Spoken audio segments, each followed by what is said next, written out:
Okay, so when you first start learning the Mishnah, you're going to just see the statements. But remember, whenever you see a statement, you always want to ask yourself,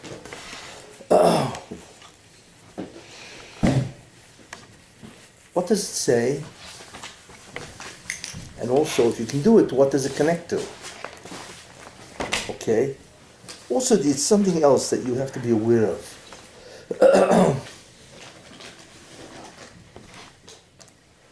And this is a very important idea. I've already mentioned as one of the requirements for Mishnah, the concept of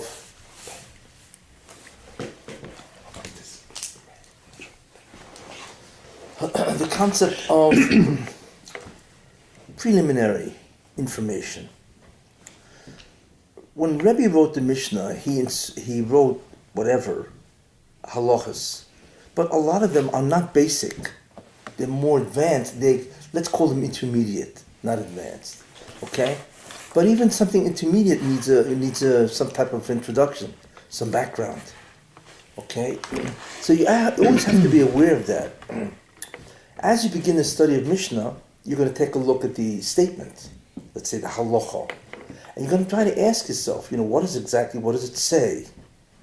What does it imply? And so on. Then you're going to ask yourself, well, is there some type of a background information that this assumes that I know? And what is that? Because in order to achieve clarity, you need to know, what does this halacha assume? You see, a lot of people skip that. Is the general mihalach how to extract? Is the general mihalach how to extract it? Because it's not always easy. Well, we'll take a look. We'll do Shabbos. We'll do the first Mishnah. We'll take a look, So, out of those 6 ideas, how many ideas did I give you for the Mishnah checklist? There's a central idea, it's the area, the number of statements, what are the statements, right? The preliminary information, and the memory aid. Those are the 6 ideas. Correct? Correct. That's the Mishnah checklist. Okay? But different points you're going to get at different times. Forget the central idea initially. You're going to first formulate that after you finish the Mishnah, because then you see you've gone through the Mishnah. But what do you do as you go through the Mishnah? You know what I'm saying? Well, you're always doing 2 things. You're trying to get a handle on what it says. Okay, so you look at the halacha, so you ask yourself exactly what is the case being described? What is its conduct? What is exactly the case and conduct? Many times the Mishnah will not tell you the principle. Remember the halacha checklist? Because that's what you're doing, right? Many times the Mishnah will not tell you a principle at all, or the essential conditions, but I wouldn't worry about that. The first thing you have to do is respect text. A lot of people don't respect the text. Now, that sounds like a very funny way of saying it, but they don't realize that the text really says what it wants to say, and therefore you have to be medayik the lashon. It doesn't mean you have to be medayik, you have a rishon as a word, you go crazy trying to figure out what is the extra word. You're not up to that yet, But the text is all important. You need to look at what does it say. Don't read into what you think it says. What does it say? You see. Now, when you look at the halacha itself, or one statement, the first thing you want to know, what does it say? Then you're going to ask yourself, once you figure out what it says, you're going to ask yourself, well, what does it assume? What are some of the assumptions that this halacha has? That's the preliminary information. The Mishnah has certain assumptions that you know. And the problem is most people do not know it, or they don't clarify it. And we'll see how it works. The first Mishnah is a classic example. And Rabbi did not bother giving you the assumptions, or what does the Mishnah assume. So you need to know that. Or else you never really know the halacha clearly at all. And then it's always vague and confusing. So this is very important. You want to call it the preliminary information, or you call it the preliminary, the assumptions, the halachic assumptions. It's the background information, And that's what you're going to try to know as you learn the halacha. Then as you learn each halacha, you're going to go back over it again and try to figure out what the central idea is. And then you're going to, once you understand the central idea, then each halacha will be more clear because it'll have a place, you see, the area of the central idea and so on. It's hard to say that there's a sequence. You just have to know what to do. After a while, you have to know what to do intuitively, automatic, so to speak, Anyway, so these are important ideas, okay? So, you start Yitzias Shabbos. Go ahead. Yitzias Shabbos, Shtayim Shein Arba. There are two forms of Haitzah on Shabbos, the specific Haitzah that the Mishnah is talking about, that end up turning into four forms of Haitzah that are Asr. And this is all Bifnim, from the perspective of the one standing inside Rishus HaYachid, the private property. V'shtayim shein arba b'chutz, and another two that are really four, two that become four from the perspective of the one standing outside the in the public domain. And we said that this is really redundant because they're really both the same Isurim, just from two different perspectives. Okay. What do we think? What do we do now? You don't even have to go further now. Forget the examples. What do we begin to think? There's something that has to bother us. Well, what in the world is going on? No, that's too general. What's the background information that Rabbi's referring to? Not even that. Shabbos, Malocha, Yisur Malocha. No? Those are assumptions, right? Right. Yeah. But what's the immediate thing we have to figure out what the Mishnah says? What's the first thing that hits you? Yitzias Shabbos? What hits you in that? What is that? Haitzah. What about What Haitzah? is Haitzah? What is Haitzah? That's the first thing you have to ask, I mean, what's the case, basically? Well, the case is Haitzah. What is Haitzah? Exactly. That's the first thing you have to ask. You see, everybody just jumps into it and they assume, well, what's the big deal? They say, well, it's carrying. But yeah, the first thing is, what is Haitzah? And what do we begin to think? Well, Haitzah means what? Carrying. From one truth to another truth. Well, carrying, right? So you begin, okay, what's the action of carrying? What do you do when you carry? And then you're going to ask yourself, what's the forbidden key point of carrying that the Torah says no? So we need to answer, what is Haitzah? Forget about how many forms there are. That's just an enlargement of the concept. But what is Haitzah? You know what I'm saying? I remember what you said about it 7 years ago, so I can't say. Wow. What did I say 7 years ago? I don't remember. I can say because, should I say? No, I'll say later because you're going to write Okay, it. what is Haitzah? Haitzah has three parts: the picking up of the object, the transfer of rishus, and the placing down. Okay, fine. So we have what? We seem to have three different elements to Haitzah, as you say. To pick it up, to transfer, or to transport, and to put it down. Okay. So,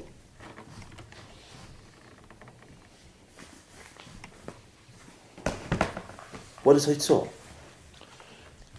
You mean to say it in one instead of three? That's what you mean? Yeah, what is Haitzah? Yeah. I mean, what you've talked about right now is the conditions that you need a pickup, which is called an akira. You need to put down, which is called hanocha. You know what I'm saying? And you need what's called a Haitzah or a Yetzia, whatever, But forget about the akira and the hanocha, the pick up and the put down for a minute. What do you do when you carry? We want to understand what is the action that you take when you carry, A, and B, try to figure out what is the term makbid on?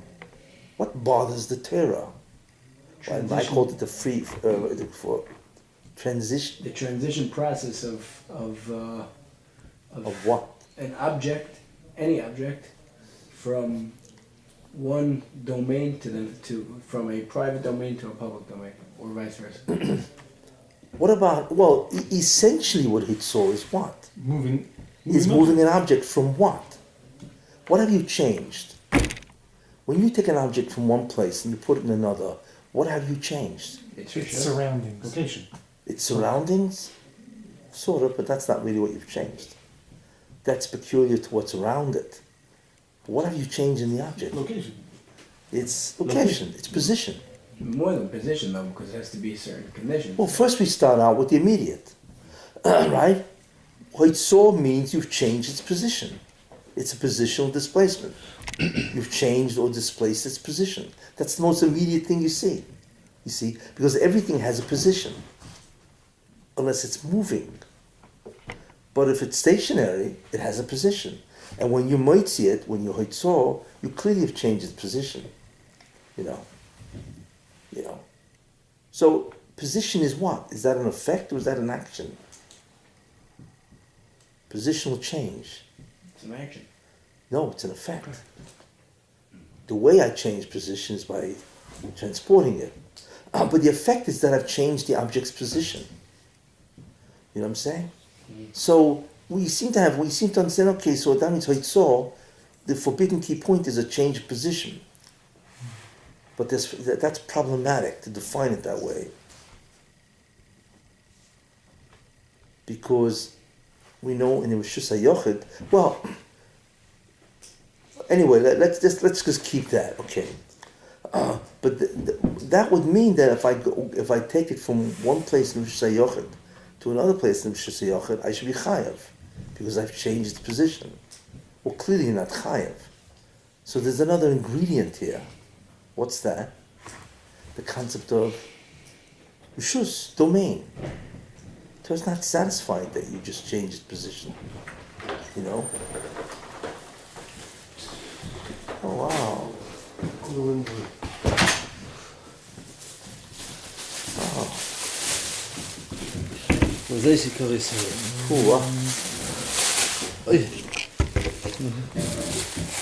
You're going to see this on the plate with us?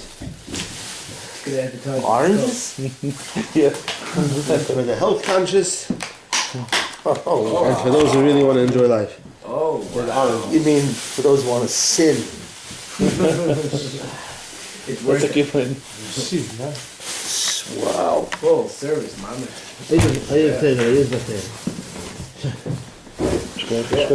Thank you. I'll hate myself in the morning, but right now, Yeah, I'm sure by now you have it all worked out, Doctor. okay. Right? So, Hoitzor is really positional. I love that. Do you have any cups? I'm Do you sorry. have knives also?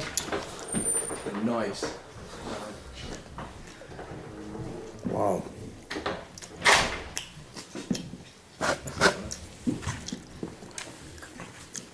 I wonder if this was going to bring for Shabbos.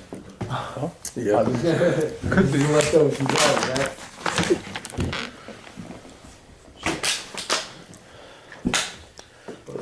It's very tempting. Maybe.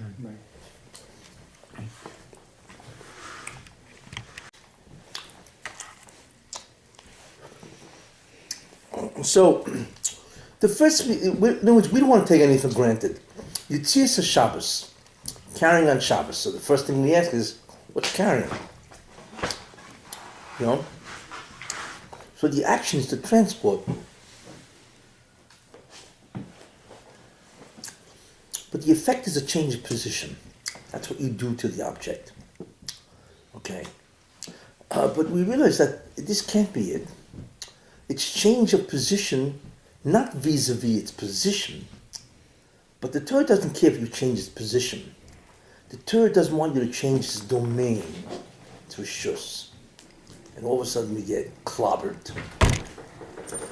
What in the world is a rishus? Because that's preliminary. That's assumed. It's assumed we know what a rishus is. In fact, the whole Mishnah talks about bifnim and b'chutz. Right? Bifnim is one rishus, and b'chutz is another.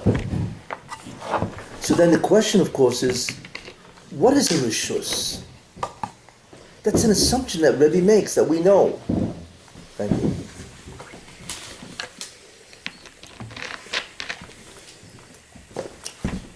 Who knows what a domain is? Define the area with halachic significance. So, are we checking the definition of Hitzah to positional displacement from one domain to another? Yes, you know what, the Torah doesn't care about change of position. What the Torah does care about is change of domain. That's what it's makbid on. So of course it has to be a change of position, but it has to be a change of position in terms of a domain. Perhaps because a positional change is not relevant, or not significant is a better word, unless there is a change of position from a domain. So it should be really significant. So there has to be a significant positional change. Exactly. That's a good definition. Yeah. No, well, we're just using our minds. That's all. Because that also takes care of a problem that it's really not always from one domain to the next. You could have Arba Amos or Rishus Rabim also. Well, we're not going to look at Rishus Rabim yet, because that's clearly a problem. Because it's one domain, Yeah. so that's going to be a problem. But right now, Hitzah and Achnosa clearly seem to be right. So the Torah is makbid not on the domain change, on the positional change from domain to domain, or else it's not considered significant change. This is what we see from the Torah, you see? So now we have to deal, so we understand now, this is all assumption. We spoke about this, so you were a little ahead of it, you know? So the problem now is, we have a handle on what Hitzah is. That it's a change of position in terms of a domain. That's a true change. That's a true significant positional change. But the question is, what is a domain? Now we happen to know the concept of rishus. I mean, we heard of it, not that we know it. You know, the question, what is it? To define it. Yes, well, we need a working definition. Remember one thing. Unless you have a working definition, you do not know what it is. Yeah, of course, intuitively you have a feel of what it is. I'm not saying no, but don't fool yourself. You don't know what it is. And because you don't really know what it is, you can make all kinds of mistakes, or you'll never really see the depth of something. You know, okay? Ryan Brisky used to say, if you can't explain it, you don't know it. Yeah, or es fehlt hasbora, Fehlt fehlt havono.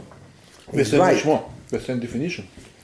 Well, If you can't define it, if you can't define it, you don't know it. it's much more. It's much more than explained. It's much more basic. It's much more precise. Much more basic.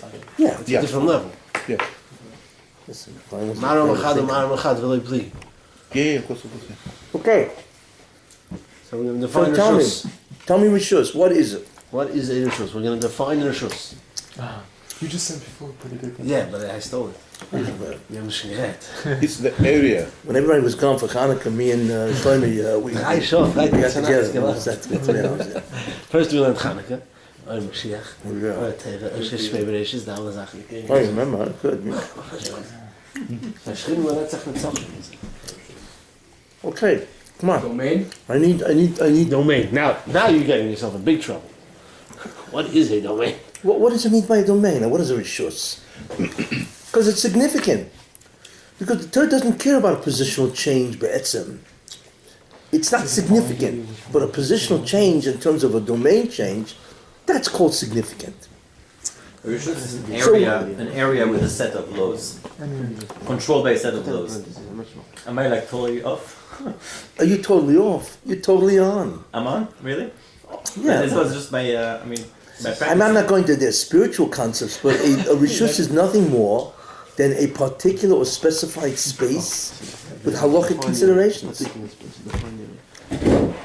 You know? It's a confined space or a specific type of space, right? With halachic considerations, halachic significance. That's what this is what we see. Now, what is it in Metzius, you know, in terms of hashkof and all that, whatever. But another clearly, shot. you know, it's So forget about that dimension. Space? What? No, not confined. Specific. No, a defined space, or a specific space, or whatever, with halachic significance. Basically, what a domain is. Not bad. Good job there. It's claw. Was that your own? I mean, on my own. 'Cause that's mamish my words. Yeah, I know. That's what I was So saying. that's No, Talmud. Look I at never that. heard you, but I'm just saying. You know, that's true. Oh, you're already getting into the I'm groove. getting Wow, into it, right. very good. I'm a groupie. Amen. Right. Very good. With halachic consideration. Significance. Yeah, consideration. Significance. Great.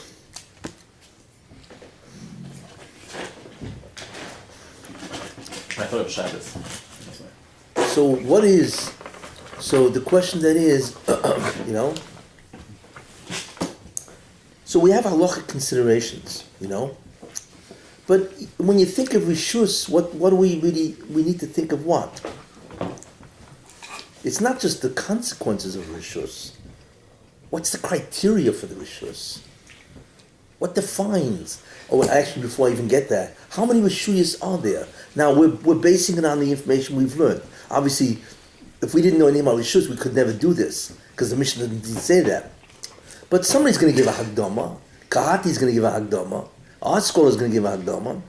You know what I'm saying? So we can cheat, which is great. That's what we need, We don't want to wait until Erevin to figure out what a rishus is. We don't want to do that. It's going to take a long time. Yeah, it take quite a long time, right? So we obviously need to look at other people. So let's assume we've looked at Kahati and Art School and Sadi Dishmai. Those are the three favorites. And so, okay? So the question is, how many Rishuyas are there? 1. 2. What identifies each Rishus? 3. What's the halachic consequence of Rishus in terms of Hoitzah? Because that's its halachic consequence. You know what I'm saying? Well, how many are there? What are the criteria of any of these rishuyas? You know what I'm saying? And number 3, what are the halachic consequences? Which clearly is going to be a hitzor.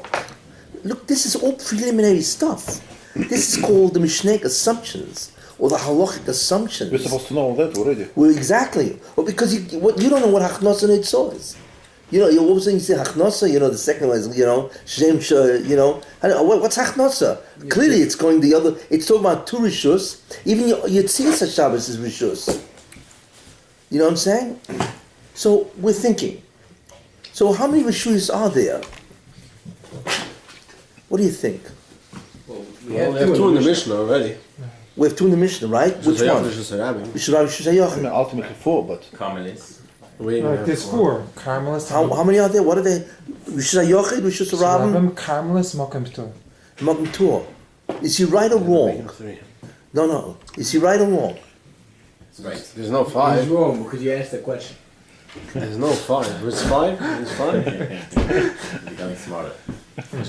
What do you think, guys? Is he right I or think he's wrong? right. I think he's right. You think I'd he's say right? he's right. impossible. You would never ask such a question. That's circumstantial. The right said there's only 3. There's 4 specific ones for Igabe Hotzah, maybe. No? Oh, wait. No. He's wrong. He's wrong, okay. Why is he wrong? No, because now in our Mishnah, from our Is there a Mishnah, 5th one, or are one of these the same? Those are the Rabbanon over there. Wait a minute. Forget Karma. What's a Mokum Batur? Potter, you could do everything there. So therefore it has no halachic significance. So Why why in the isn't- world is a domain? Why isn't that thing? A domain that has no halachic significance is not worthy of the title domain. Domain for what? Oh, you mean You know what I'm saying? A domain for What's what? the case of Batur? It has to apply to something. It's not worthy of the title, It's this tiny. as far as I see. Sure. Why label anything if there's no halachic significance? You know what I'm saying? If you have a house, you own the house. So it's a domain because it has halachic significance. Don't trespass. But if a place has no halachic significance, why call it a domain? Because I ain't gonna talk about it. So a makom patur really, No. a makom patur is not a rishus. It simply means that there are 3 types of spaces. That's what you should say. 2 of them are domains because they have halachic significance. One of them has none, but we can say it's a type of space. Why? because it does have criteria that make it. A Makom Patur, we can actually define a Makom Patur. It has its physical criteria. So You know what why- I'm saying? So how? But it's So not it's a not a domain. domain, No. but what is it? So what would Because you what you define it really as? want to do, you want to distinguish Makom Batur that it's not a Yochid or Rabin. You know what I'm saying? That's really what you're getting at. We don't really care what it is. We just want to know what it's not. It's not Rab, not Yochid. So I need to know its criteria. So I know it's not that. You know, but it has no halachic significance. You know what I'm saying?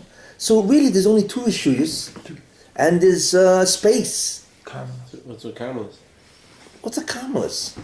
What is a commerce, really? I don't know.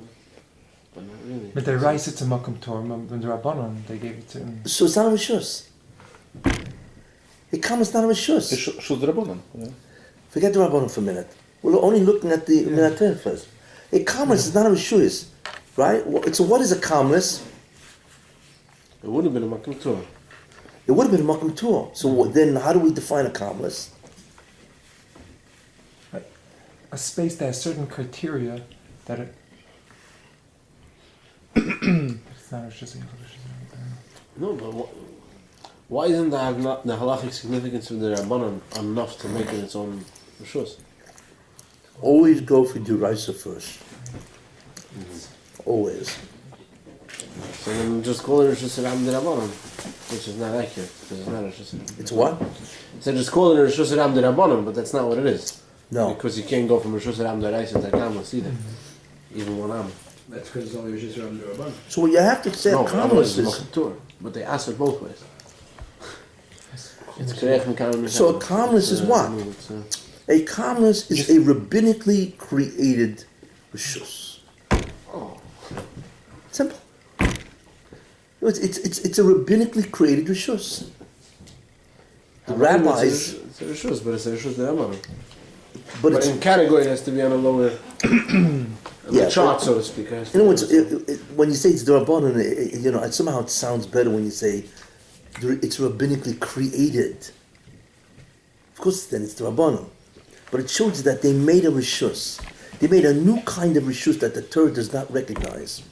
As far as the Torah is concerned, there's only two, and then it's everything else. You know what I'm saying? The Chachamim say, no, we want to create a third.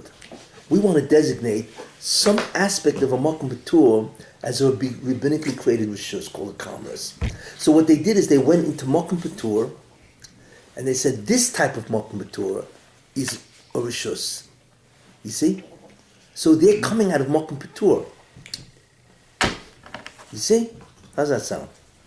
We're going to handle on this. You see? So there's a whole bunch of questions, again, the old story of checklist, that when you're learning about Rishuyas, there's a whole series of questions you can begin to ask.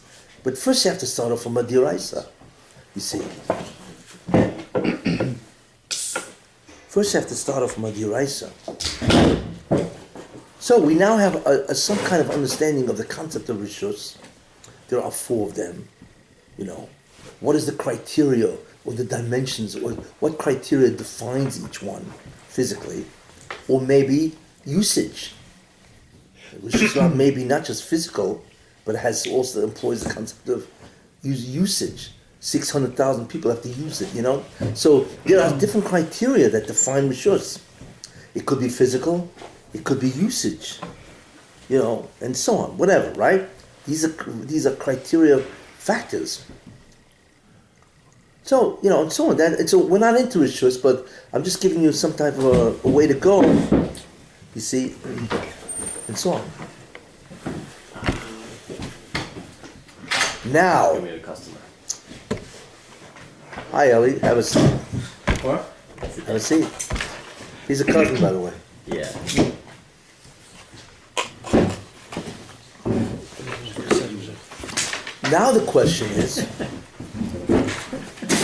Now the question is, Bunch of old men.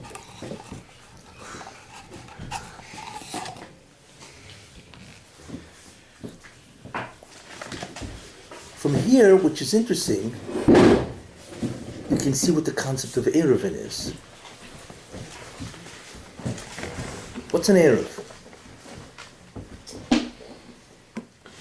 It's certainly a device. A rabbinic. A halachic device. A reshus modifier. It's what? A reshus modifier. A reshus Modifier. modifier. Modifier, yeah. This I'm not looking to say. So, I mean, don't get No, me wrong. let's work on this, no? There are different types of Erevin. We know that. The Erev Chatzeres, but you know what I'm saying? Shituf and voice. Shituf and voice, you know, we have Erev not Tafshila, Erev of Tchumen. Let me ask, is there a concept of Eruv Deraisa? Or Eruv is only Derabanan? Well, Tchumen, I think, is a Machlokes. But the Erev not. Eruv is Derabanan only, right? Well, I think Shlomo Melech was Masakin Erev, right? Because, no, all I'm asking is on the Vilosh Rabbi Deraisa, is there a concept of Eruv? Should I Duraisa? No. Right. No. There's no. No. So therefore, what's an Erev? But we're already in Derabanan. Go ahead. So now, you know, Okay. how do you define Erev? So it's a way of making a Carmelis into a Risayachid. Too specific. Too specific. Give me its general. But Give me its general it's statement. modifying No, but it's not modified because it wasn't reshus a before. device to modify the rishus. No, it's not modified. It doesn't modify any rishus. It's creating a reshus. It's not modifying it. Because Or before it wasn't reshus at The all. device to be matter the So, Isurei verstehe- Haitzah. No, verstehe ich jetzt. So, it No, doesn't but change the Device to rishus. be matter the Isurei Haitzah. Which Surah it's all? Certain Drabanan, Rabbanan Drabanan. Isurei. So don't leave that out. Rabbinic. Yeah, that's it. That's what it is. An Erev is a device, right, that removes the Isa Drabonin of Hitzor from a particular area. So it's not changing the actual rishus, it's only removing. It's removing their own Sorry. induced, created entity. It's not But changing Isa. the Carmelis to Risayachid? No. Erev No. doesn't No, matter how we Drabanan, count yeah. it. I thought that's Erev what only it does. starts It No. changes the rishus. You learn No. Erev. Erev only starts in Rishus Hayachid. There's no three Erev in a count. Doesn't exist. Okay. So what an Erev does, it removes a rabbinical Isa, right, on Hitzor. That's what it is. So Hemam Ruva Hemam, right? So that's what an Erev is, right? But we can have a handle once we understand that. How many Rishus are there in Atera? There's only two. Right. The third one is the Rabbanim created a concept, a new kind of Rishus called a Kamlas. And they take it off in certain. And they removed it, yes. Either that or and so on, yeah. So that's what an Erev is. It's interesting. This is Erev. What kind of Erev we're talking about? Mavoyas, Mavoyas, yeah. But not Erev Kumin. What is an Erev Tchumen? What is that, really? So we're going to use the same words. Use the same words. It's a device. It's certainly going to be Get a device. around. You're not taking away. You're getting around the Raisa restriction of Chumjans. Tchum Shabbos, what is that?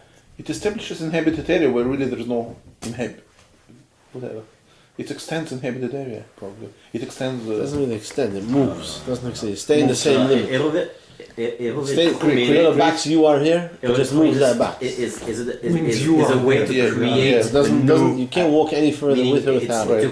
it's a way to create How to a say- new location for you, a new address. Yeah, what is the problem? What have I not done that's incorrect? Before Yeah, installing I any said other something, device. but I should have said something first. And then I should have asked you what's an Erev Tchumen. Should have asked, what is a Chum? What's a Tchum? What's an Isa?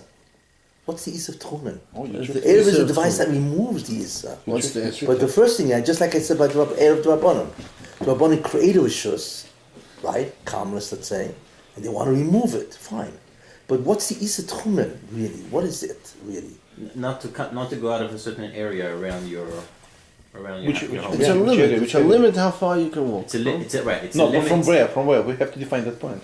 That's details. From your From your. That's habitat. From your That's we have. from where you I live. think that's the bottom. That's we have to define somehow. That's the bottom line. It's called a geofence in today's world. In today's A what? Geofence. Energetic. A zone area. Oh yeah, because you're into that. So A your, geozone. Basically, it's like Your it's an pla- area around where you live. let's say simply your place. your place. It's just But that's not the issue of Tchum. That's What's the what issue of Tchum. Tchum? No, this was what. no, but first we have to define your place. Then you can't go too far from that place. But your place, we have to define somehow. What's your place? Where I live, I sleep, I eat. What do I do there? Based on what we've said until now, what is the generic concept of a tchum? To dwell. No, I didn't ask you for translation. Generic concept of Tchum. Based on what A we've what? domain. It's a domain. Because it's an area which has Halakhic significance. Exactly. See? Very good. Guys are not following. Very good. Listen. Exactly. It comes out that Tchumina really is another rishus. It's interesting. It's You just have to- another you rishus. have to stay with Because the it's domain. it's a space that has halachic significance. That's what a domain is. So it's 5 issues. What was that? So it's 5 issues. Or 2 and 3 midrabanan. No, What's the one- Tchum is difference? deraisa. Or differences there is Here's to move once- objects, there to move yourself. I want to show you. This is called. Move objects versus The difference is it's not. We are now going to General make. object for the Right, third. right, that's a good word. We are now going to make a real leap because we've arrived at that conceptually. We know the concept of what a domain is, right? A domain is a designated area that has halakhic significance. No, that's what it is. And therefore it has criteria, what makes it, what's the halakhic significance of it, etc. We know that there are 2, right? And everything else is not a domain. Along Chum Chazal, they create a new type of domain out of something which is not a domain. You know that, Well, the commerce. right? Fine. Okay, we know the concept that what? That an Erev will remove the rabbinically created domain, or it will make it that doesn't have the halachic significance of Eitzor. Great. Now we jumped into Tchumen, because I want to show you guys something. Always connect. We have the concept of Tchumen, which we realize is that it is something that you cannot walk beyond. Yes? So if that's the case, so we have to say, therefore, clearly then there's a halachic significance. That in your, whatever you want to call that, my place, which is cute, right? You can walk around. But you cannot walk outside, because outside is what? It's another domain. There's a new domain called Tchumen. Beyond the Tchum is a rishus. You know what I'm saying? Within what you can walk, I don't know if you want to call it a domain, because you can walk. That's not a halachically significant domain. But there's a new concept, there's a new domain called, whether you want to make it 2,000 amas or 12,000 amas, whatever you want to make it, whatever the measure is, There's a new thing called another domain. But that domain doesn't involve hitzor. It involves halicha. Do you see a connection? We've already connected the concept of a new kind of domain. Tchumen is a new kind of domain. It's moving an object. But its halachic Different significance is not hitzor. It's halicha. Because it has is also. So do you see, connect them? Connect these two concepts. I would not. I think what you want us to say is about the eruv v'chatzer, the eruv No, v'tchumin. I don't want to talk about it. No? We're into the Isa. Forget about it. We're not up to the area yet. Changing domain of yourself. Say it again? Changing domain of yourself. Well, you would do the same of what? Of yourself. Very good. Of yourself. Very good. Yes. Isn't that interesting? What is The that? Torah change domain of yourself. So the object is different, the action is the same. Hitzor is you can't change the object's domain. Tchumen is where you can't change your own domain. It's all on you. Isn't that interesting? And I love this. That's what I love. So you can go to another domain. Well, you can't. You cannot. Yeah. Change it on. Exactly. Very good, Shimon. You see the interesting. You see what this Wow. begins to be called. It's a fancy word. It's called. What was that? We can handle that by now. Okay. 34 times. The pursuit of truth involves what? Ultimately, let me tell you what the pursuit of truth involves. The ultimate pursuit of truth. It involves, don't look at something fragmented. Structure it. I need to see the big picture. That's number one. Okay? And that's what we're doing. Ultimately, to always connect it back into its larger picture, its structure. Don't learn fragmented, or at least stay that way. The second pursuit of information, or truth, is the word called reduction, to reduce. To use an interesting example, science. What science does, which is very interesting, forget about all the technology and all that stuff, but the philosophy of science is very interesting. It's a gewaltige chiddush.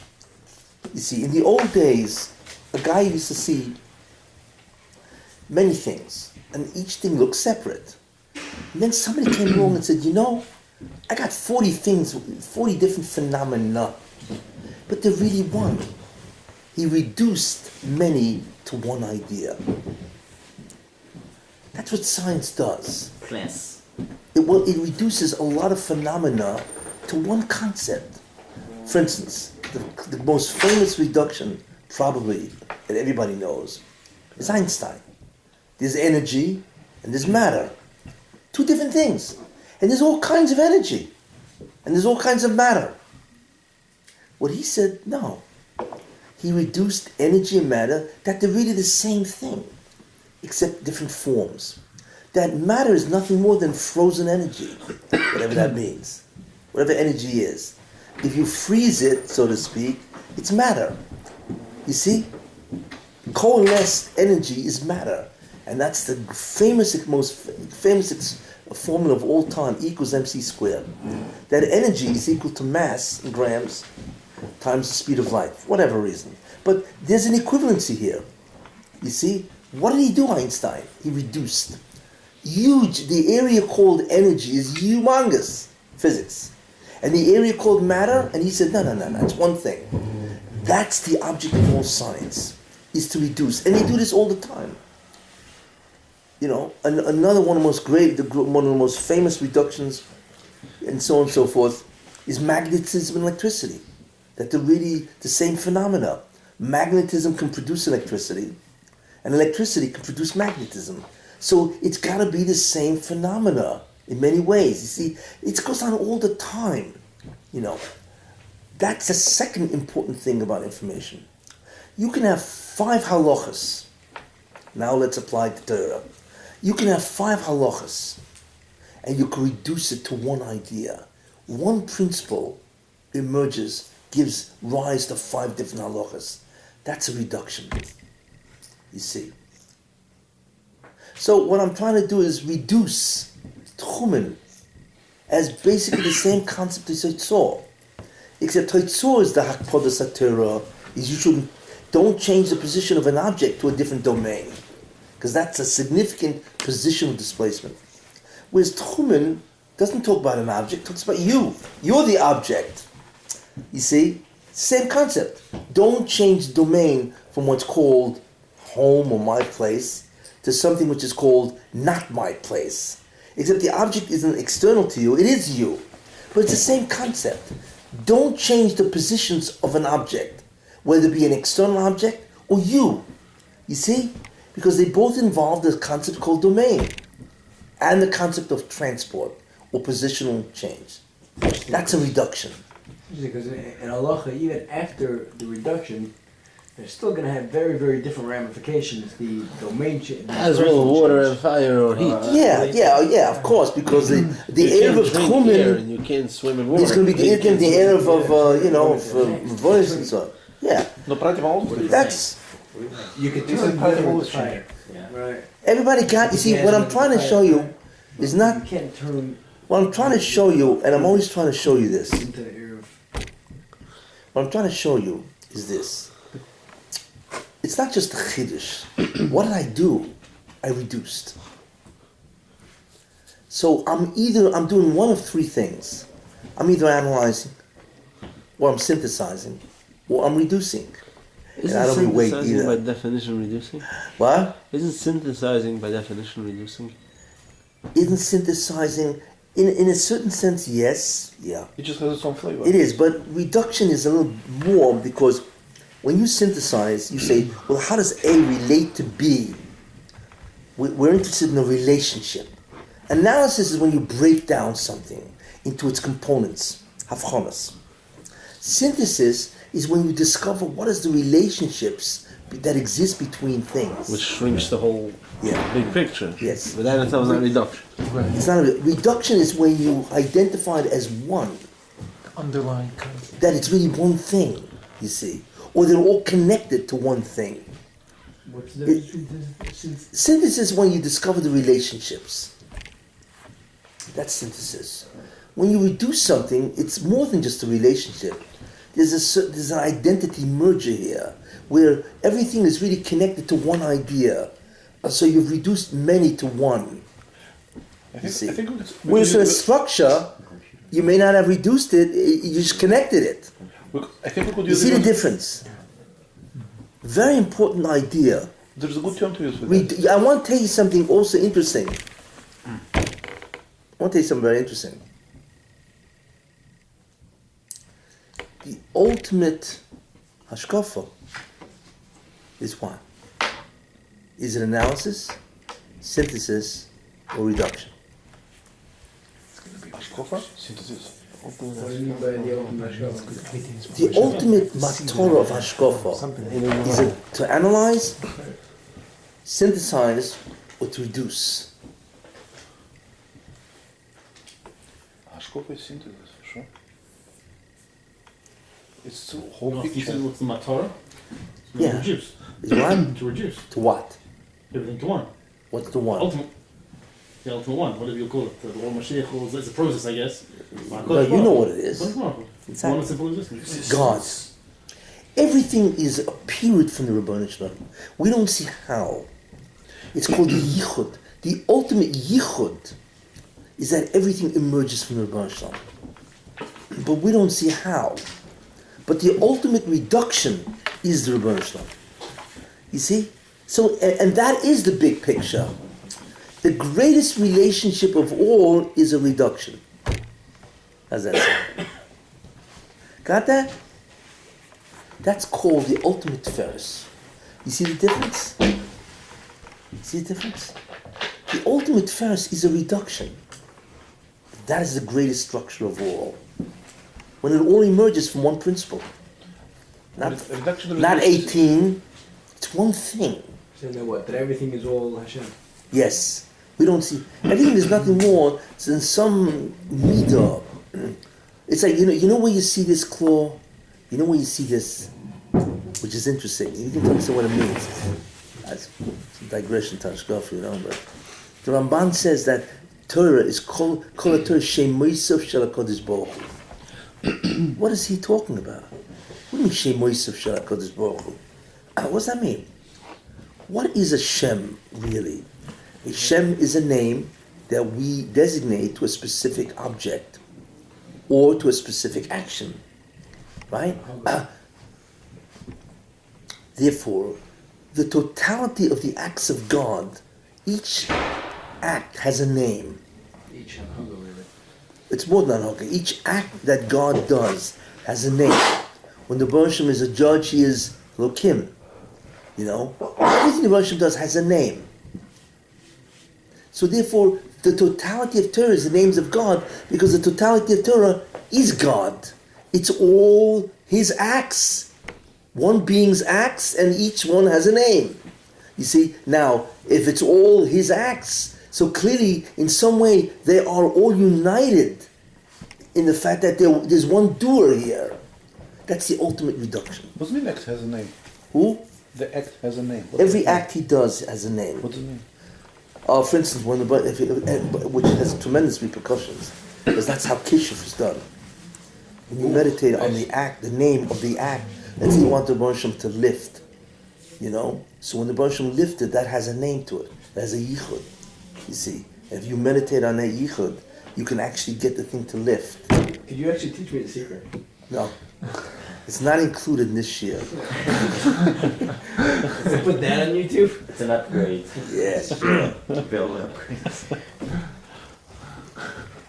But anyway, so that's the concept of reduction, really. Anyway, so we've come out of that. So, but getting back to the Mishnah, so what do we have? Well, Yitzias Shabbos, we've gone into you need to know what a Rishus is. And we paired that off with Tchumen, which is interesting. and so on. We have a handle on that. And we And got now we go first back to reduction. Yitzia. Now we go back to Yitzia, which is the positional change of an object from domain to domain. So we go back to the Mishnah now, Great. Okay? So we know what Yitzia is. We know what Rishus is. Rishus, right? But then we realize that there are three methods. The Mishnah says Shtayim is not methods, it's forms. How many ways of carrying is there? How many methods of carrying? How many methods? Now, how many methods? We have to distinguish between method and form. How many methods of carrying? How many methods are there of displacing an object to a different domain? Three. What are they? Throwing, carrying, and stretching. Exactly. So the Mishnah talks about what? It doesn't talk about zrika. It talks about hishata. You see? That's important. There are three ways of displacing an object. That's an important idea.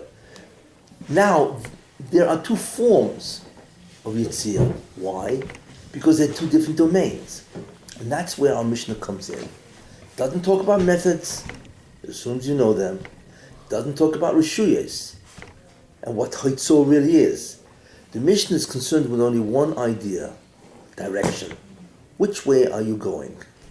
Which was the initial Rishus and which is the destination Rishus. That's all it's concerned with. And the Chiddush of this Mishnah is what? That either way is irrelevant. It's irrelevant. I don't care which was the initial setting and which was the destination, right? It doesn't make a difference. You change your Rishus, you chayiv. You see? So we now understand what the central idea is. You see? The central idea is that the form is irrelevant to the chiyuv. And there are two forms. Yochid to Rab or Rab to Yochid. That's a central idea. It's not here to teach us about Rishuyas. It's not here to teach us about methods. It's only here to teach us that there are two forms and it's irrelevant. That's it. That's a central idea. But it does so, which is interesting, from two perspectives. From Bifnim and Bachutz, which it didn't have to. That's clearly redundant. That's clearly, you don't have to do that for, it's, irrelevant either way. But it did it for the obvious reason, because what's the problem with Hitzor? What's always the problem with Hitzor?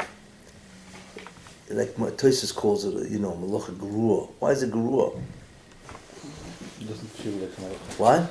It doesn't feel like So you're next doing week- something. Right. Change the locations, not to do something. So Well, there's no object change. There's only a position change. So position change, who cares? What kind of, it doesn't look like it's an important change, really. Therefore, you have to be more mafarid, you have to be more detailed. No. The whole objective of the Mishnah is that there's no difference going back and forth, and the Mishnah also describes it in different ways that one could be chayiv or both could be chayiv. It's already done. That's just because it's enumerating the derives of the Rabbanon. But ultimately speaking, without the Rabbanons, ultimately says that it doesn't make difference. So it's not so who cares? So which one is the initial and which one is the destination is irrelevant. It's a Shina Rishus. Yeah, that's really what it is. Shabbos, right? Carrying out on Shabbos, which is chayiv. No, I think you're Minat Torah is two forms, right? Shehin Arba, which is really two additional forms that are also, but the other two are midrabanan. but it teaches us more really, because it's very important. Akira Hanoch is very important really. We have to define those elements. Mishnah Mishnah doesn't mention that doesn't either. talk that. Mishnah doesn't talk about that. It's Which- preliminary, or it's what's another word? Okay. No, but the difference between the Rabban and the Rais, we have to talk about it. Oh. It's important. It's very important point in the Mishnah. Yes, but the Mishnah didn't mention Akira Hanoch as No, but essential the distinction the Rais and the Rabban. We have That's to why we now want to go into that. Why in the world do we need an Akira Hanoch? One second, the Because next part of the Mishnah does that's the rabbinical reason why it's asa, because really it's mutam in a Torah. I mean, again, that's an assumption. See, Mishnah doesn't say. First of all, it should have said, "Well, you need an akir and hanocha." Number one. The second thing it said is what? What's your? It's interesting. There's several assumptions. The first is the assumption we said of Rishus, concept of domain, right? Right? And the second assumption is what? Is that you need an Akira and Hanocha. Yes? What's the third assumption? In order to understand the Mishnah. That hotel is a malacha on Shabbos. Well, yeah, that's clear. Well, but that's the third. What's the assumption? There's a third assumption here. There's a koyach. What was that? There's koyach. Koyach? It's a shot, that would be Bezrika. That's by Zvika, we're not in Zvika. same The person shot has there's to do no both? koyach. You actually displace it with your hand. What's the third? What? The same person has to do both in order to be chayav. Very good. One guy has to do a complete malacha. Why is that the assumption? It's a It Kiddush wasn't. Well, it doesn't say. It's I mean, from the fact that It's not assumption. It's a Kiddush Mishnah. what It's a Kiddush Mishnah. It's not assumption. It's a Kiddush Mishnah. it is, but it never says the rule openly. You know, it could have said the rule. Did you use it from? You know, let me tell you something. When you give a case without the rule, you know, it never says. You know, it should have said 1. He's trying to answer. It saws us minatera. 2, either direction. 2, 3, right? These are 2 essential conditions of Akira and Hanocha. 4, one guy has to do both. Now we can bring in the cases. You see, from the cases you have to imply the. So I call that an assumption. Yes. You have to imply. You know, there's implied information, you know, and preliminary information, which is really in many ways implied. Okay, why do we need Akira and Hanocha? What's this Akira and Hanocha? What is it? Not why. What does Akira and Hanocha do for us? That's called changing domain. Changing domains. No, we have to. What? Change domain. You know, Maybe I'm going to do it. I don't have to make an Akira. You give me the object, and I take it right out. You made the Akira. But for the You know? hoishata, there's three forms, right? Say it again. They all have There's their three own methods of doing hoitzah. One of them is hoishata. Yes. Now this is defining hoishata, meaning what is hoishata? What is the hoitzah through hoishata? Is if you do akira and hanacha. Akira is generic. Applies to all three. Give it Isn't that what it is? I mean, akira and hanacha is basically is only for hoishata, meaning is No. It's so. You got to pick it up and carry it and put it down. to give it the You went and you carried it. Hoshat is where you stretch your arm. You didn't leave the rishus. You're in rishus haracha. You stretch your arm out and you put it down. That's hoshat. so akira and hanacha is for all Everybody, forms. yeah. The question is, what's the significance that you need an akira and hanocha? What is belonging to your shoes? Till it belonged to your shoes, it didn't land there yet, I guess. So you have Land to- there? You have to do the whole thing. You have to change. Changing. You have to uproot it from these shoes, and it should belong to the other shoes at the end of the year. Okay, so what are you really saying? I'm trying to figure out what I'm saying. to give You're it trying to figure that out. That's not good. It's the method of that's what does transfer. That's what transfer. What? That's how you transfer from one to another. No, I could transfer without akira and hanocha. transfer. To me, that you did the to transfer. give it the rights and requirements to be a Essential conditions. essential conditions. For the halacha. No, we know that, but what does it signify? What does the fact that you need akira and hanocha signify? We're trying to figure out the concept. What do you see from that? That tells us something about what the Principle. Torah is. The Torah, but by the Torah requiring that, it tells us something. What is it? I have to do the whole thing probably. No, no. That has I can do the whole thing by you do the akira, you put my object in my hand, and I walk out. So I did the whole thing. The transport, It wasn't really there so much. but Torah says more than just transport. You need to do an akira. You need to do the akira and the hanocha and the transport. What does the akira and hanocha have to do with this? I did transport. I was mishana mishus. If you put something in my hand and I walk out, yes, and then let's assume I put it down, or even if I don't put it down, I drop it in somebody's hand and he puts it down. So all I did was the transport. Why shouldn't that be sufficient? That's what relates it to the person doing that's what makes him the yuchus to the ma'isa. What makes him yuchas is that he transported it. No, but that no. Why would you need No, akira that's just, anocha? no, that's within the transport itself. But That's all you that need. It became within his possession. That he No, was- there's no inyan of bias here. What? No, you don't need possession here. I don't have to be a baal of the It's a sefer. condition. Anything I But take. no, that the Maisa Ritzah is miyuchis to him, that he has a chiyuv with doing that. Why should I? Because he be chayav with transported. doing Why that is not as well? sufficient? If I transport It something, went out by the object. What does that have to do with me? I carried it. You mean it didn't carry by itself? I carried it. Who nobody else is doing it? Me. That's what's miyach to me, right? To show you that this There are is a different... conditions to create a significant positional change. It should be significant. Well, I mean, you transport why?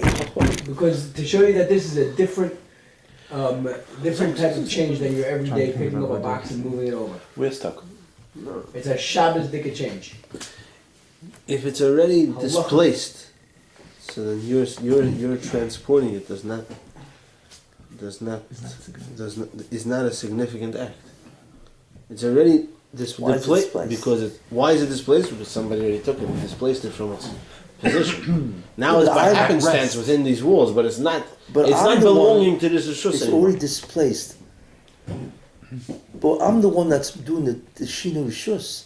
That's the main thing that the Torah is makbid against. That is the displacement. That is the displacement. What do I care if initially it's not displaced? So what? But I'm the one that's doing the shinui. Why should that be sufficient? So we're really stuck. What? We're really stuck. Well, guys, It's not homework. We don't accept homework. Sorry. We're gonna finish. What do you say? Do you have to sleep? Yeah. Can't you stop? okay, you ready? Yeah. How do you think about it? Now we are. Oh, that's a good question. You mean how do I think about it? No, how if do we we were to think try to figure this out on our own, you're leaving a room, What's the process? it's do or die. How do we get to that? Oh, That's a valuable question. because I give you a donut for that. you know how? Because again, when something is in the ground or in the rishus, right? What does an akira do?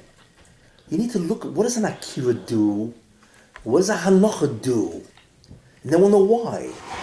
You guys have not examined the fundamental terms that we're dealing with here. Oh, what's Akira, what's Halacha? Now we know what akira is. No, what's it more in the conceptual level? What is it? Well, what does it do? When I'm oika something, what does it do? It no longer belongs to Rishus. What does that say? It's in the immediate state already. It says that in order for an object to be called that it is in a rishus, or it is in the rishus, its positional coordinates has to be fixed. Then it's in the rishus. 1 second.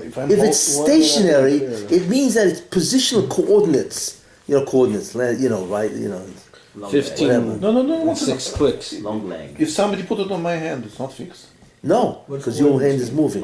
No, if he put it in your hand and your hand is stationary, and you go like that, you also just made the akira. Yeah. Akira means it's fixed, and you've taken it out of the fixed position. So in other words, in order for something to be called in the rishus, it has to be fixed or stationary. The akira is the removing of a stationary object and making it mobile. Then it's not in the rishus. And therefore, in order to make sure that it's in the other rishus, again it has to be fixed. You can even meniach. Fixed. Its coordinates are fixed. It's there. What makes it fixed? For how long does it have to be fixed for? That's a different. Okay. That's a good question.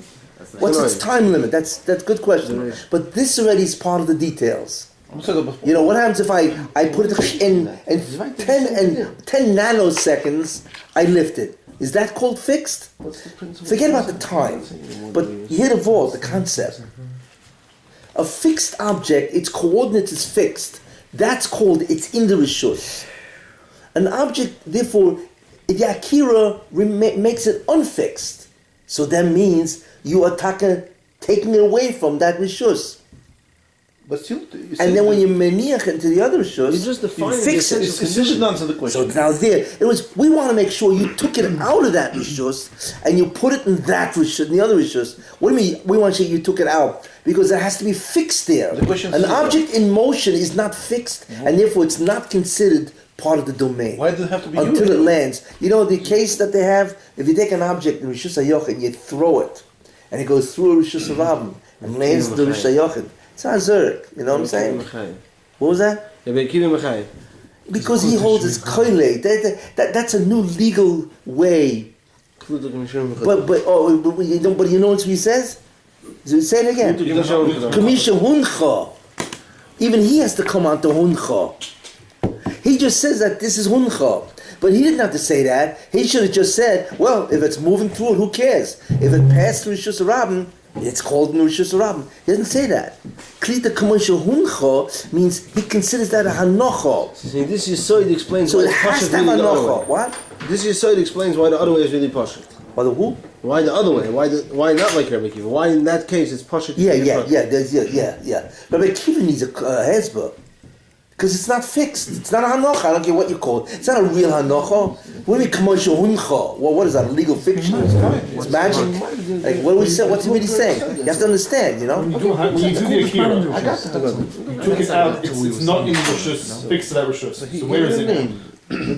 Well, now you're transporting it. But you didn't transfer. What you did now is Akira. You didn't start walking. You didn't stretch it. You just did the Akira now. Where is it now? Is it moving or not? It's not. You picked it up. If you pick, It's not in the. You said it's not fixed to that Rishus anymore. So where is it now? It's an intermediate. Right, where is it? well, it's moving. It's not called in that rishus. So if it's not in that Rishus, let's say it's not in the Rishus Yachid and it's not in the Rishus Rabim, and it's not a Makom Patur. So where is it? The malacha is that you need to take it from rishus A to rishus B, Rabin to Yochid, whatever, right? Right? If somebody else lifts it and he drops it in your hand and you move, your moving object, your hand is moving, you didn't do an akira. You never were oikered from that rishus. Because, you know what I'm saying? In other words, you need to do the whole malacha. That's part of what you have to do the whole malacha. You need to do the akira and the hanacha. Why? Because you have to remove it from a rishus and bring it to another rishus. But the removing from Rishus is not picking it up. It's still in that Rishus. The removing. It's when you walk out of the door, then you're removing from Rishus. How Well, would you? it's not a matter of it is. When you start It's removing, You're not. still in that Rishus. Yes, when you're you in walk the out of the door. Rishus. but you have to start removing. You're in that rishus, but you have not effected a change in the object's position. Because if you didn't oiker it, you know what I'm saying, then that object was moving in the rishus, so physically it's in the rishus, but legally it's not. It's not fixed. And you therefore didn't do And malacha. where legally is it? Where is it? What's- Legally? I mean, physically It's it not a occupies, space? it's in the space of the rishus. No, You know what what I'm would you saying? call that? How would you call That's that? not in a Rishus right now. Why do you have to? It's not in a Rishus. You just made up. You just made up a new Rishus. No, but why do you have to get there? Why It's why not- don't you say it's legally there? It's legally in Rishus Yachid, but in order for you to be chayav, you have to remove it. I mean, you have to do the entire thing from A to Z. No, And A is removing it from. no. The Y is A. It It's had not to the. be fixed originally in a place, and it has to end up being fixed In the another of the place. Chayim. Right. And that's called, it's in that rishus. Look at where it started. That's called it's in that rishus. And therefore you change rishus if you do that. No, in order for me to be chayav, I have to change rishus. What's called change rishus? Remove means doing the whole thing. Removing No. and placing. That's called changing rishus. No. It's not a din. We know you have to do the whole thing. The question is why are akira hanocha part of the whole thing? That's our problem. We know you have to do the whole thing, whatever the whole thing is. The question is why is akira hanocha part of the whole thing? That's the problem. You see, what's the logic of akira hanocha? As long as I transport it out of the rishus. So what I'm saying is that fixed coordinates makes it in that rishus. So therefore it said that you removed it from rishus A because you made it unfixed, mobile, and you put it in rishus B. But that's legal fiction. What- When you did in the Akira, it's still in that Rishus. You're saying that fixing for something to be in Rishus has to be fixed. Well, it's You not know, saying that. if But you it's need, not- well, it's not a legal fiction. No, love it is a legal I mean, fiction. That's a legal fiction. Good asik, good agi. What's that? We need 3 feet down. It's not 3 feet down. Or a tefach. Those are called legal fictions. But no. I would say, to use a term. If it's fixed, it's called in that rishus. If it's moving, it's associated with that rishus. Use that word. It's called a rishus association, but that's it. So therefore, the Gabi Shabbos, it's a nafkamina. Maybe something else it's not.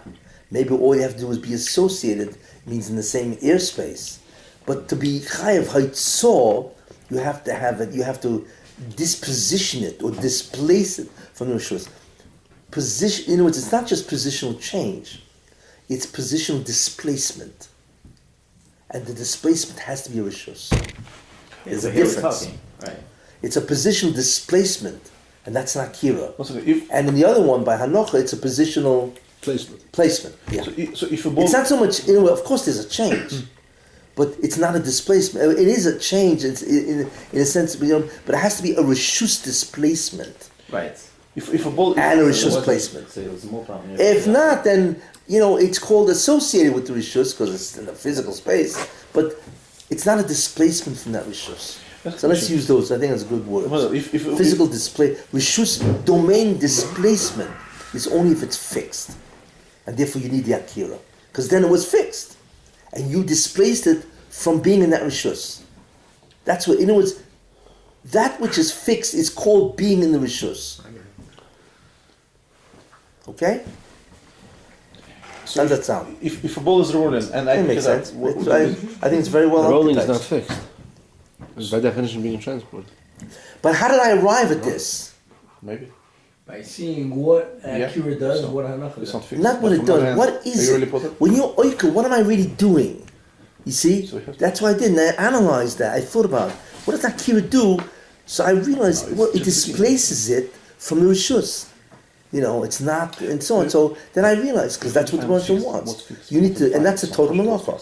You need to displace Could be a ball it, rolling. change it, Yeah. and place it. That's called a true domain change. So why does it need to be Akira and Hanacha? Because otherwise it's not going to be. So complete. It's not going to be a complete. Change of rishus, correct. That's right.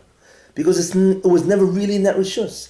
It was never really there that you took it away. You never took it away out of the rishus because once it started moving, it wasn't called part of that rishus because it wasn't fixed. So It was never really there in that rishus. Although physically it was there, it was associated, but we can't say it was there. In other words, the Torah is very makbid that it's got to be there, and you got to displace which it. is called munach. Munach, not munach. That's Torah's terminology. Yeah, exactly. We have to define it exactly because it's not just being in fixed position. It's much more than that. Because sometimes it's moving and still it's fixed. Really. No, it's not. If it's moving, that's not an akira, and you pick it up as a moving object. So, for example, a ball is rolling. I pick it up. Is it akira? The ball is a ball is rolling. That's a good question. I mean, that's Obviously, I'm high, definitely. so. Therefore, what we need to do is we have to look at a whole bunch of cases, right, and to define. and at then that point define it. we need to refine our definition. Right. So for now, for the first Mishnah, it's fixed. It's good enough. Exactly. Yeah. Oh, yeah. There's all kinds of criteria. What's called munach? Right.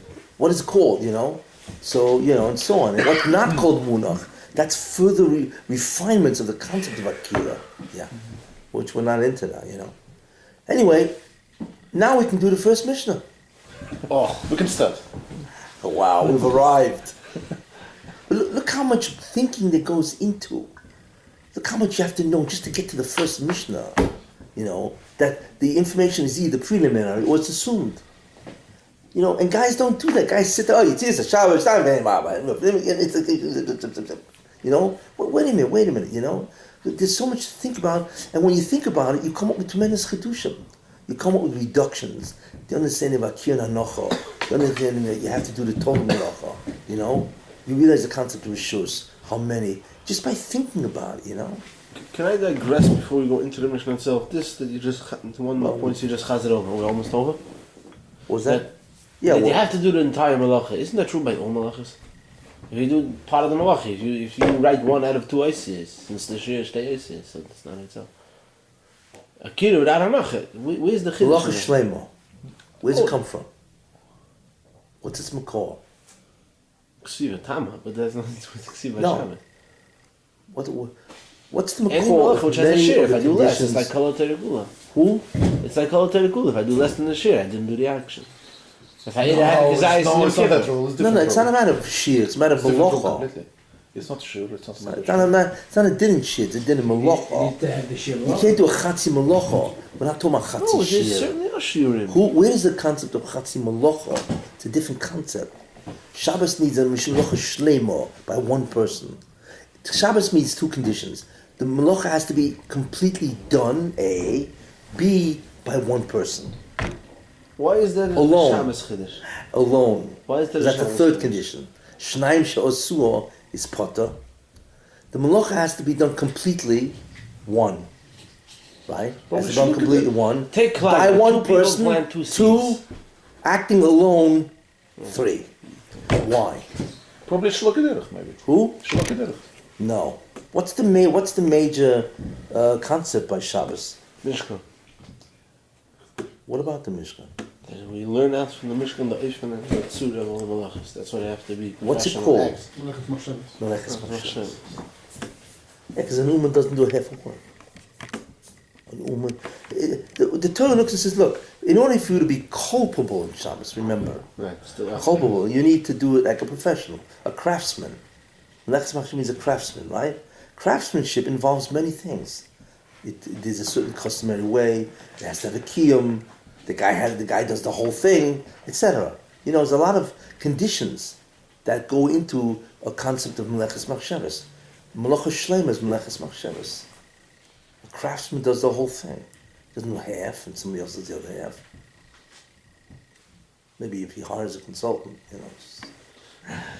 But whatever he has to do, he did the whole thing. Yeah, we'll make sure that it takes about 3 months. Yeah, you know, you can give all that. There's the other things that have to be done. He'll give it to somebody else. He'll farm it out. But whatever he could do, he did. You have to finish the job. That's what I'm saying. Know what I'm saying? It's But there's a difference, quite saying nowadays. you know. They So, go China first. so the patur of meleches machshavos, meleches Hashem is meleches machshavos, right? Chatzi shir is it's different. I'm not looking at chatzi shir. You know. Okay, see, now the Mishnah is really in many ways open. Because we only see the central idea of the Mishnah. Right? That there are two forms of carrying. Either direction. It's really what it is. Either direction is the same thing. You know? And then the Mishnah will enumerate that in either direction, that if a person does chatzi malacha, in the sense that he didn't do the akira, didn't do the halacha, from inside or outside, that's really the rest of the Mishnah. Where the Rabbanans are chatzi malacha. That's really what they are. So the main thing is going to be belonging to the main. What does mean? What's exactly? That's the trickiest. Is part what? Is going to be. Is what? To belong to the main is going to be the trickiest concept probably, because there are two ways to belong to the main: to be monarch and to be not monarch in the domain. So we have to distinguish, and that's going to be the main. No, you don't have to do it this Mishnah. Yeah, of course. I'm just saying It's that's going to be because tricky. yeah, I wouldn't label that's anything. one what's of the gonna be many most things- there. We'll still find. That's one of the many things you got to think about when you talk about Ritzor. Yeah, Ritzor is a huge parsha, and in the end, what you really have to do is create a diagram of all of these ideas in their proper place. You have to see the whole structure, all about Akira and all about Hanocha, all about methods and the forms, and what kind of objects is called carrying. What about what object? That all the program deal with. Well, if you carry this object, no, who cares? So then you have bringing all kinds of criteria for the object, the size, the worth, the importance, the usage. You have all kinds of criteria for what constitutes the required object, and which objects, who cares? You know what I'm saying? All kinds of halachas and so on. And what's called the kederach, not kederach. It needs a massive chart. It's the single largest subject in Maseches Shabbos. Yeah, it is. Second only to Tumah. Tumah and Shabbos? No, you don't know Tumah. All over the place. Tumah? Sure. Kol Yitzim and Eitz. Anyone time Tumah say, my love. The Konashal Zaysim. It comes up all over the place. It's just because miscellaneous, because Shabbos is so busy with Kalim and Geya Hitzah. So while we're at it. Which is the most popular language. The Chinese is the But- most spoken in one place. Well, Taurus is a whole different. It's Shabbos all Agav. All Agav. Yeah. I think it's about a third of the Maseches as far as Mishnayos was. 25% for sure. Okay. Very good. So what have we gained in today's session? Oh, we're ready to start. Ready to start the mission. Background. Well, we can't jump. We have to amalgamate. Break it down. Consolidate what we Break it down, and then put it back together in one structure. Ooh. I can tell you half a minute I had before the show. I thought that I knew the Mishnah. That was a valid half a minute. Yeah, the main thing I don't know, speak for myself, the main thing I gained was How do we turn the camera? how to what's it called again? How to come to a mission. How to go about starting a mission. Yeah, well, yeah. So this was your How to first get the practice for clean- the Mishnah checklist. Preliminary information. You realize it's not just a line in a checklist. It's No, man, It's a real thing. What I You realized. realize that there are many assumptions that the mission doesn't bother explaining, but you have to know. And all these assumptions belong to the structure. That's an it's not Yeah, an of course. Yeah. So we will meet again next this Wednesday. Wednesday. Yeah. By the way, I'm leaving for Eretz Yisrael on January 6th, so we have this week and next week. Maybe we should And then when I come squeeze in an back, extra shit. what? Maybe we can squeeze in an extra shit here. Oh, we do it Friday night also, but they're not around Friday night. And the world at large is not around Friday night. 10 o'clock Ma'ariv, is that what goes on? Time is over, so you have to go to the next one. 10 o'clock Ma'ariv is over. No, you have to go to what's his name? Toronto? To,